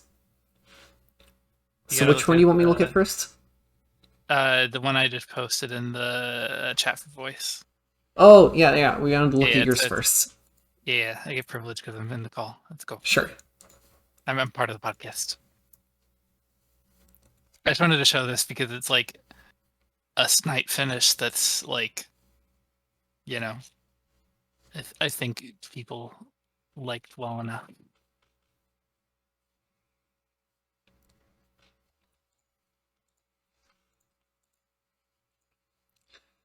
Right. So we've got a good sideways finish here, according to Agrabou. Potentially. Potentially. I guess I don't really have time to play the map right now in the podcast to really give an opinion. Yeah. I mean, you can just go by the look of it, but I think it's... I'll give you my Very gut good. reaction. Yeah. I'll take your gut reaction. I also want to say as well, I really like the setup that I did for going risky and safe, because this was a... Actually, I'll give the context as well. So this was a commission for Comic-Con Baltics, and our request included water. And so when I got the track back from Mephisto, and there was about 5 to 10 seconds left of mapping to do, and we hadn't had water yet, I was like, well, I'm building a water ending. All right. So the safe finish is cool because in the end you can just follow around the outside and it sends you directly towards the safe, or you can do this cut inside after this first wall ride. Interesting. I guess part of what makes this a bit better than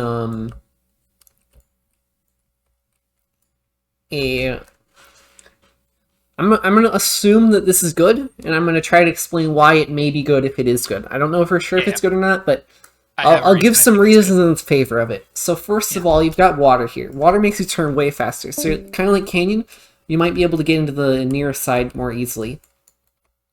And secondly, because it's a comp map, there's probably a lot of time to be gained elsewhere, so this probably isn't too important. So it might be nice. I don't know. Yeah. I think the thing that works is the problem that we talked about with snipe finishes earlier is where it changes the way that you do the turn. But I tested this, and this does not change the way you do the turn. You full steer coming off the wall, and then you full steer back left. Like, you just have to time the... Yeah, you full steer along the wall, and then you full steer coming off of it, and then you full steer left, and you just have to get the timing of it right. That's pretty cool. Yeah. Robert, what's your opinion on this? He left. Oh, he left? Damn it. Krauberg, you're a clown too.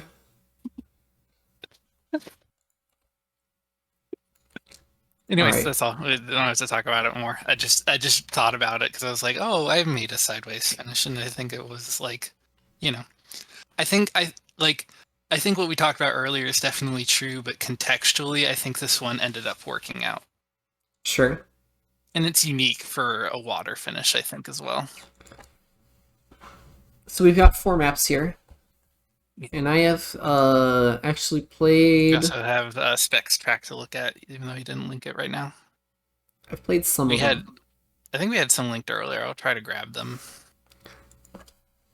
So this is a map that Fish made for a map competition of mine, where you're supposed to make like kind of platforming map kind of thing, or mini RPG, or however you want to call it. I Tech found PG. one that got linked earlier. Whatever word you want to use for whatever this style is. But I'm trying to remember the finish. I guess I'll see when we get to it. I can try to fast forward.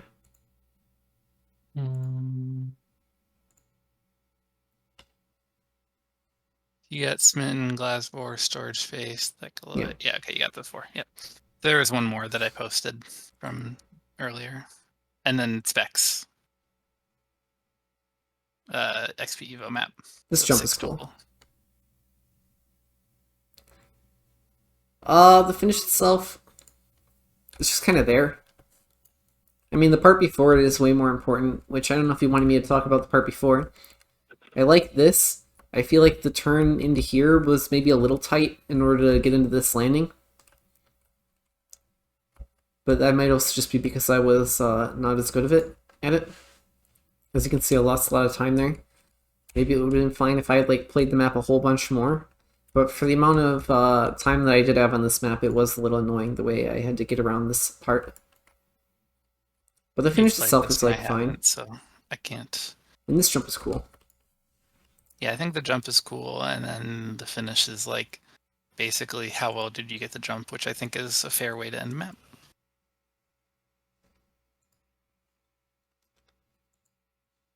Oh, I think I know the map that you linked as well. Oh wait, that's just one from earlier, okay. Here, I'll just check the GPS on this one.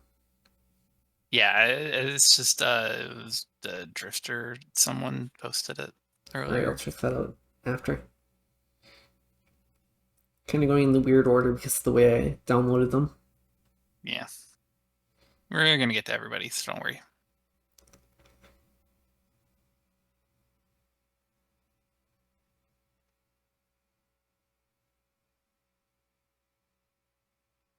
Interesting. Scenery's fun.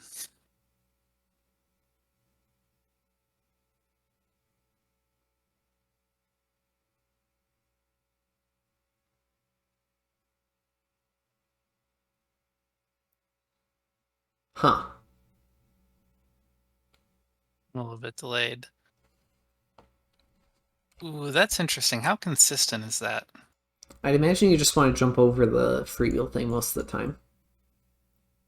Probably. So, I think the one thing I will say about this is it's really hard to tell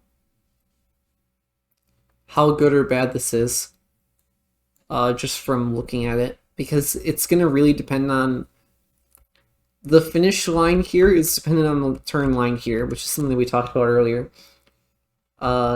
This would definitely be fine if it was like independent from the turn.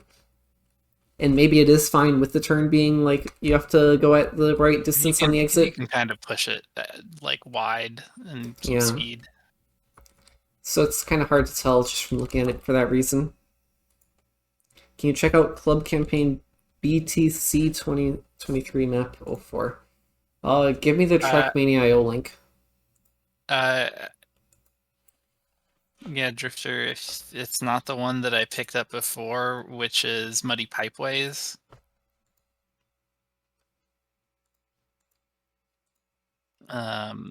If it's that one, then I already got it.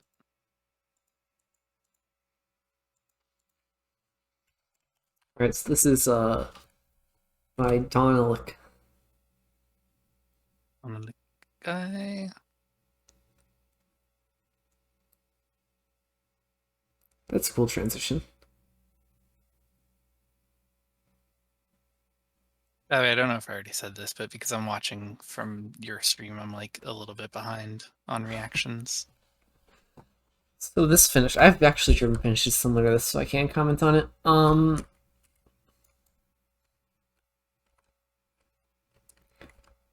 The one weird thing they need to be worried about with these is that going inside is obviously faster, but it can be a little annoying trying to avoid hitting the roof.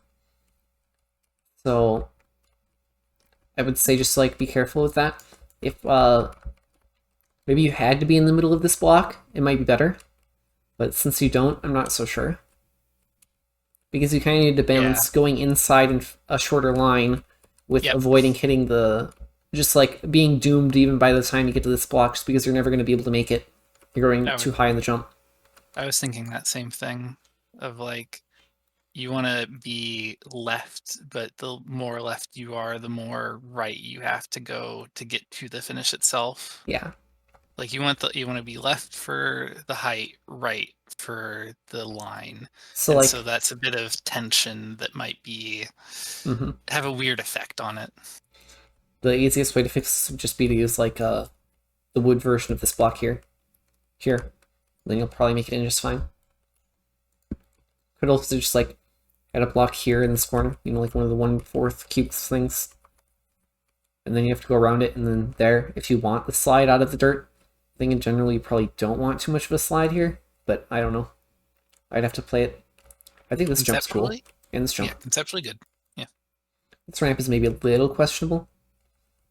This jump is very cool. Now you're doing a full track review. I'm not, I'm just doing a transition review. I'm not reviewing the turns, I'm only reviewing the jumps. Can't give these away for free unless you're doing a free map review later. The secret is that map review is always free if you ask at the right time when I feel like doing it.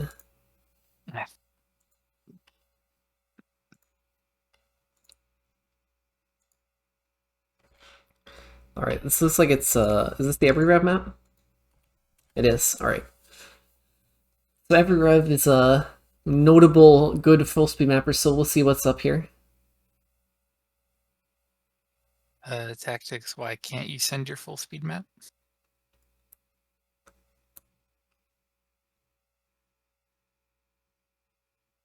This doesn't look like, Does it have maybe an older map, but I don't know. Do you have a GPS or a replay, or if the files... Oh, you couldn't post it to TMXs. I got it. Okay. If you have the Trackmania IO link, we can use that too. That's a cool combination. I'm liking the second half of this map more than the first, just from watching it.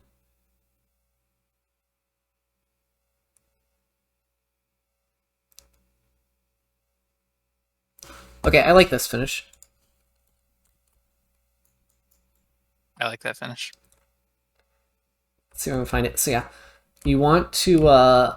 Yeah, W, you don't like any map anyways. Let's get back to real conversation. So this is like, I guess, an example of just a one finish map. So it's not really a risky finish, but I do think it's good. Because you do have inputs to do, but they don't seem to be too annoying. Like, it kind of flows into the finish, right? Like, you land here, you try to SC a little bit longer, then you flick left to jump up into the finish, which I think that's a fun kind of line. I've seen that before in maps, and I usually enjoy it, so I'm going to assume it's pretty good here. It looked pretty nice.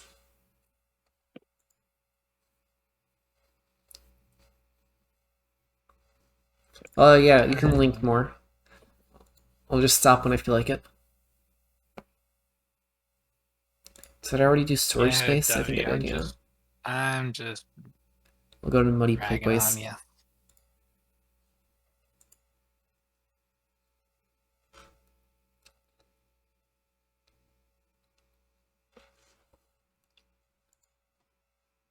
Damn. Sorry. Damn. Damn. I made Debbie cry. Honestly, that's like actually one of the best things I've done since I joined the TM community. Oh. Poor Debbie. I'm kind of proud of it.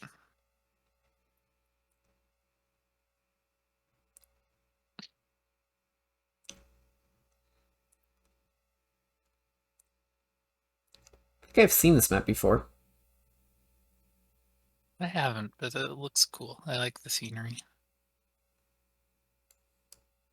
Very mechanical. Alright, let's see the ending.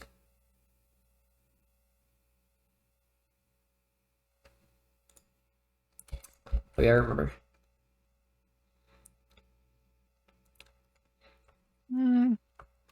I mean, I think you can already see on the world record run that Yeah. it's like a bit bumpy and kind of The intended line here weird is very good. fall off. Yeah. And it would have been faster if you had moved this one block over here. That would have been made the intended line the actual line, and then maybe you would have had like a straight block here. I don't even think this extra finish is necessary, just because it would be so easy to jump over the border. But yeah, just like, I guess it's just because of how the airtime reduction here works. Like if you had left this in the same spot, then moved this further away, it would have worked. So yeah. Not really a criticism of the risky safe nature of it, but just the calculation you need to watch out for making sure that your transitions are... The intended way is the fastest way. Otherwise you're going to end up with like weird bumpy strats. Which, I mean, sometimes the weird strats can be fun, but here I'm kind of doubting it. Yeah, it turns out poorly. Nice. Right, what's next? Walk-ins. And Karluki. Yeah. I want to look at the Karluki one first.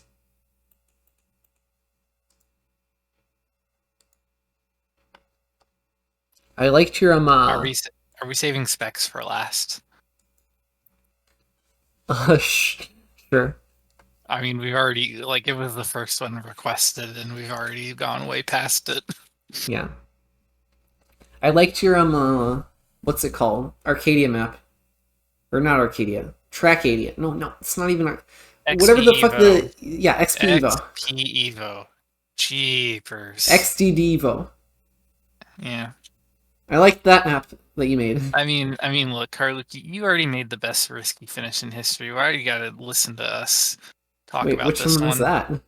The agility dash. Oh.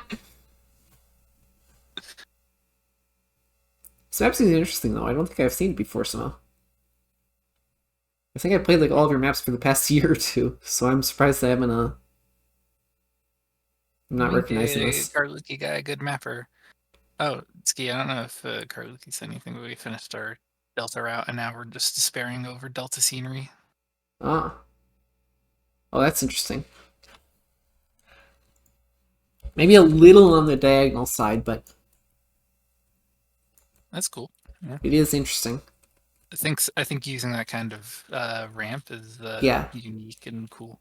The ramp is cool. Using the multi-lap is cool. Oh yeah, there's like a safe finish over there. Seems like it's pretty much not losing a lot of time. And you're kind of like, you're aimed pretty well at the triangle here, and Yeah. like Assuming I don't think the- it's like sideways enough to be Yeah. problem. Assuming the sideways isn't an issue, which I'm going to give it like a 70 or 80% chance that it isn't, then I like this a lot. Yeah.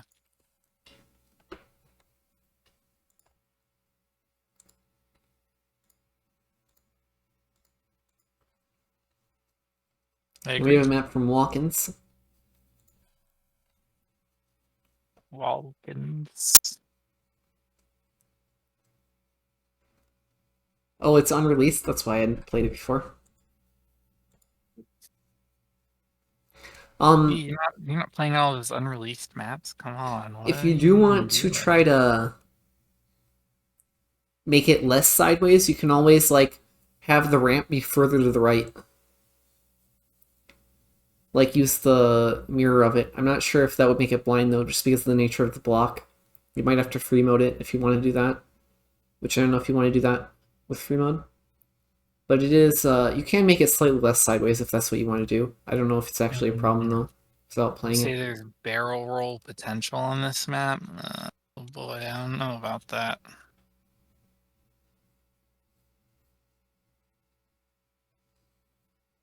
Oh. I'm not sure I have much to say about this one.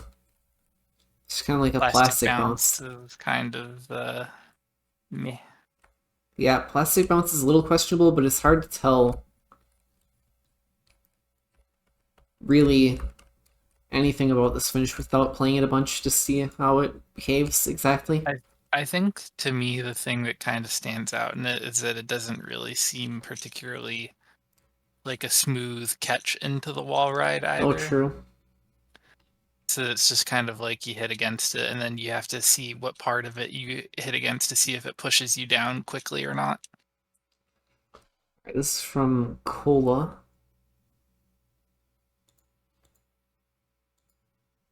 Bola, aka Kendo, aka Hempa, aka I don't remember what your other name is.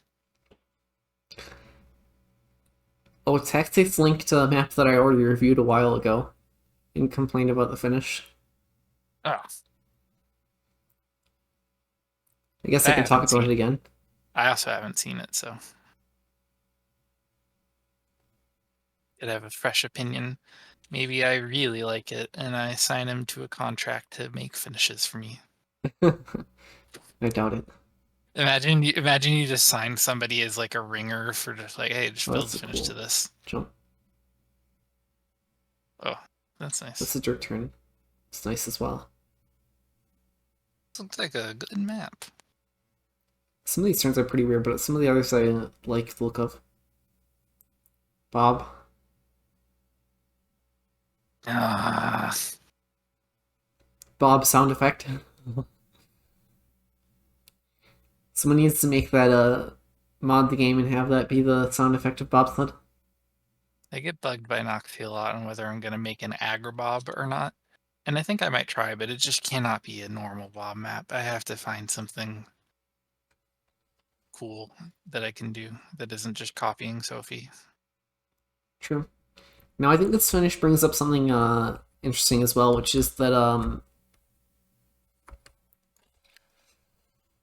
you need to watch out for some finishes like this. I don't know if this is actually a problem. It might be fine, but it does bring up how it can be visually unclear how much you can risk in some cases, because first of all, if you jump from down here, you're going to be jumping lower than if you jump from up here. And you're not aiming for just like the right side, you're aiming for some nebulous point along the bottom here to not clip it. That you have to be to the left of in order to stay above it. So, yeah. And also, like, if you're going fast, you're going to be exiting right here. So, I assume that'll flow nice into the finish. But if you are further left, then you are going to be able to jump higher here. But maybe that's also a further distance. It's kind of hard to tell exactly how this one behaves by looking at it. But I do think it brings up a point that we forgot, which is that it sometimes it can be nice to have a very clear visual indication of how far you can risk compared to like a flat line that you have to pick a point on. I think I said that at some point for one of the early finishes, but you know, I think you were less clear about it, but it was like maybe. Yeah.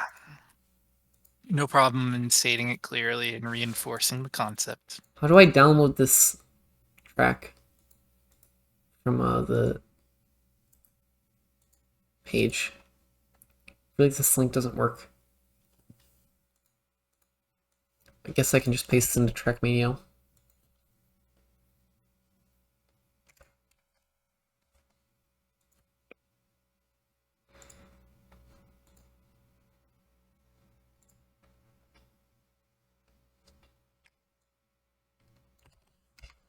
There.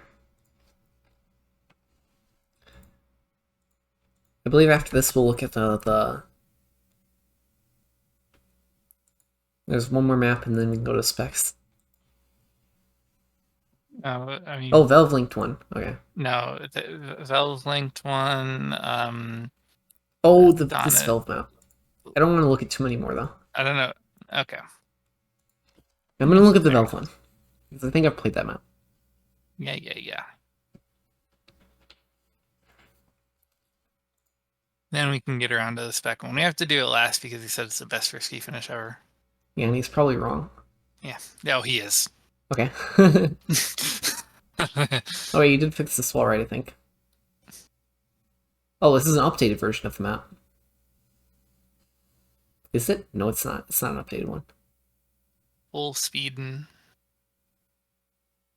Well, if it's updated or not. Alright, here, look at this. What do you think of that? Huh? What? Huh? when you're on this bumper, you need to aim for the edge of this bumper right here in order to be able to make sure that you go in the leftmost side of the finish that you can without missing the bumper. Oh. It's just super blind. Giga blind finish. It's blind and sideways. Yeah, blind plus sideways is not... It's not too sideways that it would be an issue if it wasn't blind, but because it's blind, being sideways is a problem.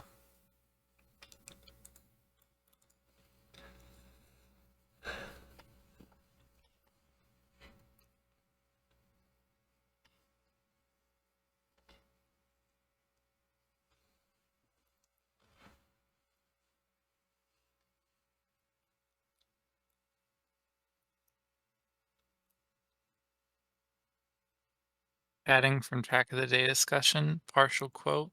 The current system is abysmally bad, especially if there are really good mappers such as Ski Freak who have just given up on it. Well, From Orbital and TMA. I mean, this isn't an app review podcast though. No, but I saw it and it was Ski Freak, so I figured it was tangentially relevant while we're waiting for this. Yeah, but you're baiting me into like I'm gonna talk for an hour about map selection and track of the day. Oh yeah, that's right. I got world record on this track. I wasn't trying to bait you. Anyways, Veldirt, Evo signs. Veldirt, whoa. I like this map a lot. I believe I have issues with the finish though, if I remember correctly. I mean, I like all the Valve maps a lot. Get ready to witness a live murder of Valve by Ski. Oh no. He's gonna go so hard on this finish. I mean, he's just gonna fucking tear this shit apart. I don't know if it's that bad. We'll see. I'll answer your question in a moment. Insanity says, not your best one, Valve guy. So this finish has major issues. First of all, Oh yeah, that seems weird. it's hard to tell how far you can go. You have to not clip here, which is annoying. Then you have to like wobble into the nearest side of it. On top of that, it's almost impossible, but you can get a no slide here and make the finish line, which I found to be annoying. You're counting the uphill as part of the finish? Yeah, I am as well. Because the no slide is just super obnoxious. Going to the fin. So yeah. I like the rest of the map though. Probably one of the worst Valve finishes. Ah, I got him. Then, ha ha ha. I don't know, Bad. I already told you about this. I don't have an answer. Alright, so there's one more map and then we can go to specs. Imagine having to be the one right before the spec map. I mean, Yeah, basically Never the best risky finish ever. According to damn, spec. really, really sorry about this. Oh, is this your KMC map? This one? I don't know. It's Donalix. Yeah, it's not yours. I mean, it's Donalix. Oh, yeah.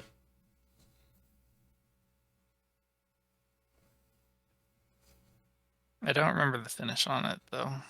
I never played it. I guess you can give your opinion then, first.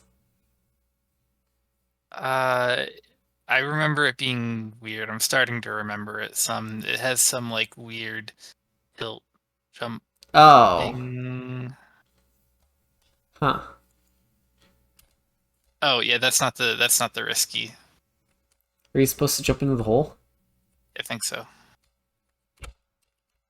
I mean, if the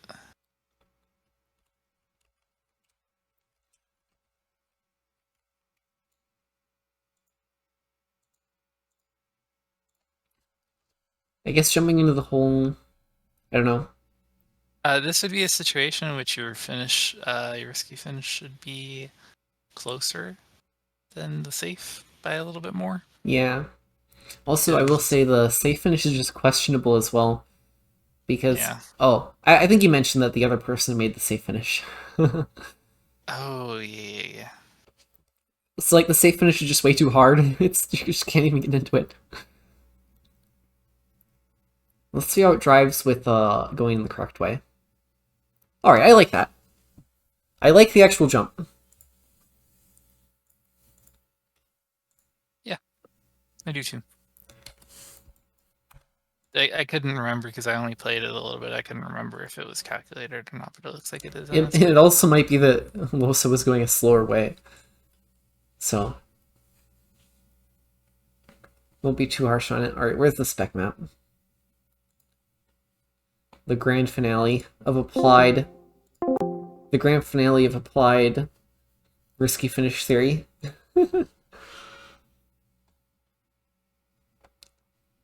I don't know if you posted it anywhere. It's called Yeah, Trap. let's see. What? It's called Trap if you wanted to look it up through the plugin. Oh wait, I already added it to the favorites. Ah. Review Cork Risky or too late? Super sorry. Yeah, I'm recording after this.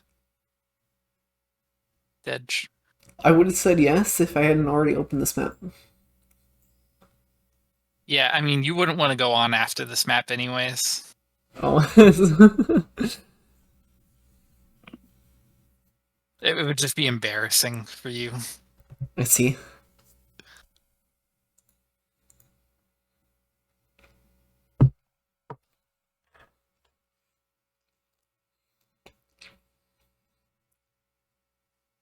I mean, who would willingly want to go after the best? Let's see it. What are these tied times?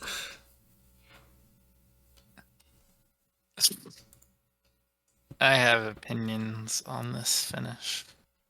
Not really strong opinions because I haven't really played it, but just from watching. Oh, I remember which one this is. It looked highly suspect on Nevermind stream. Figure, we talked about a category of risky finishes that are really like different ways to get to the same finish. This kind of falls in that category.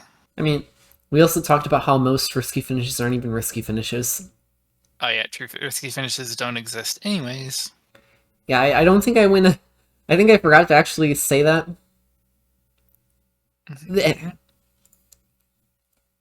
I talked to Nevermind about this. He was playing it more. He said that it's probably fine with like a month of training. I don't know how that ended up in the end, but I hate this. Like, just looking at it, I don't want to drive it. Just the way you have to like flick upwards to try to jump and avoid clipping seems super annoying to me. To me, it seemed pretty clippable.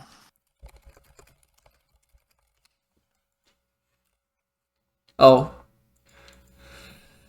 Well, yeah. Wait, if it's cancer, I kind of want to see it.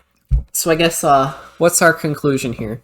Most risky finishes are not actually risky finishes. They're just two finishes on the map, and there's the one you go in and the one you go in when you crash.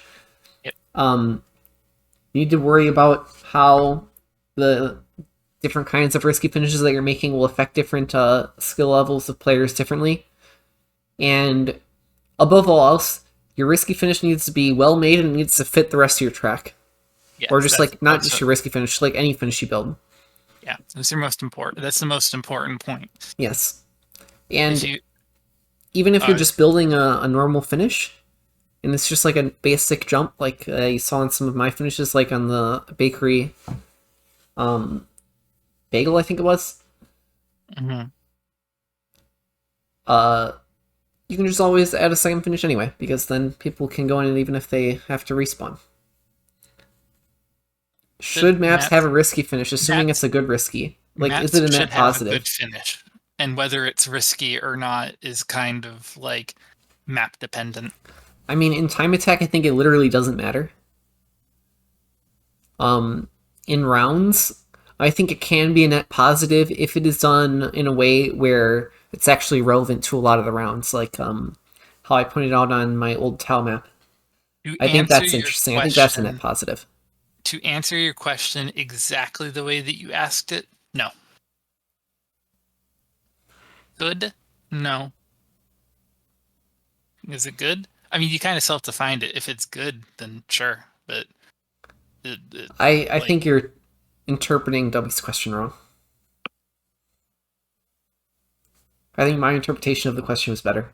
I think your interpretation is subjective and mine is objective. Okay.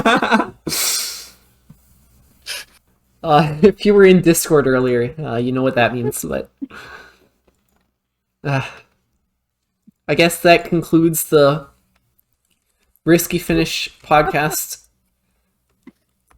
I don't know. Maybe me and Agrabou will do more of these at some point. Hopefully, it was helpful for people who are trying to get better at mapping. And hopefully we'll see. What'd you say? I like doing these podcastings, but I think you could also see if other people are interested in being your other person. Like, I like doing it, but like, could be cool to see other perspectives. I also kind of want to randomly do podcasts talking about my issues with some card games and stuff maybe at some point. Yeah, I definitely will not be there for that one. Sorry, Yeah. I'm actually really busy that day. Don't worry, I have someone else I can bring on that I'd want to talk to with. I don't know, maybe I'll just like make this the most chaotic podcast possible. It's just like random topics, random whatever I feel like.